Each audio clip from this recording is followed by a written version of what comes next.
পলাতক স্বৈরশাসক হাসিনাকে বারবার আইনের আওতায় আনার চেষ্টা করা হলেও তা এখনো বাস্তবায়িত হয়নি। 15 বছর ধরে দেশে সৃষ্ট অস্থিরতা, গণহত্যা ও মানবতা বিরোধী অপরাধের সঙ্গে জড়িতদের বিচার প্রক্রিয়া অব্যাহত রয়েছে।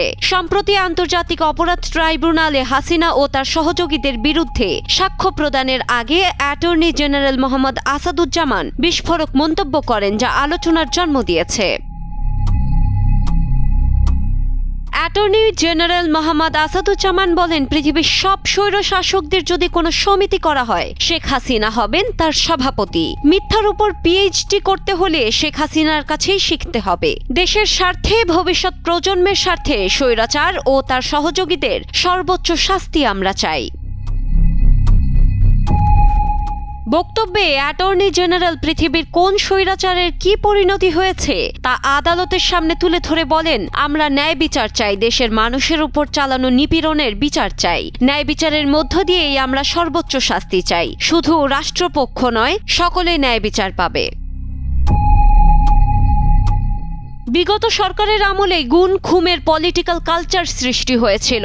বাংলাদেশের মানুষের জন্য, গণতন্ত্রের জন্য এমন একটি ন্যায় বিচার প্রতিষ্ঠা করা দরকার যেখানে খুনের রাজনীতি বন্ধ হবে। মুক্তিযুদ্ধের চেতনার নামে গুম, খুন, চাঁদাবাজি, টাকা পাচার করা হয়েছে, আর এর বিরুদ্ধেই ছিল বৈষম্য বিরোধী জুলাই আন্দোলন।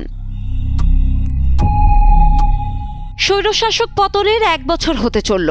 এর মধ্যে অসংখ্য অপরাধীকে আইনের আওতায় আনা হলেও বাকি রয়ে গেছে অপরাধের মূল হোতা আওয়ামী লীগের সভাপতি এবং সাবেক প্রধানমন্ত্রী শেখ হাসিনা। জুলাই আন্দোলনে যিনি দিয়েছিলেন নিরপরাধ ছাত্র জনতাকে হত্যার নির্দেশ।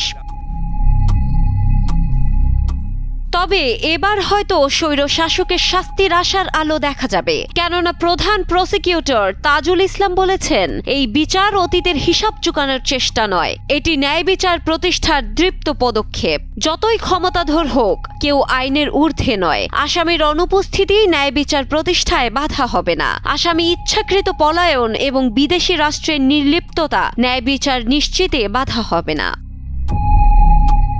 ডেস্ক রিপোর্ট, সময়ের আলো।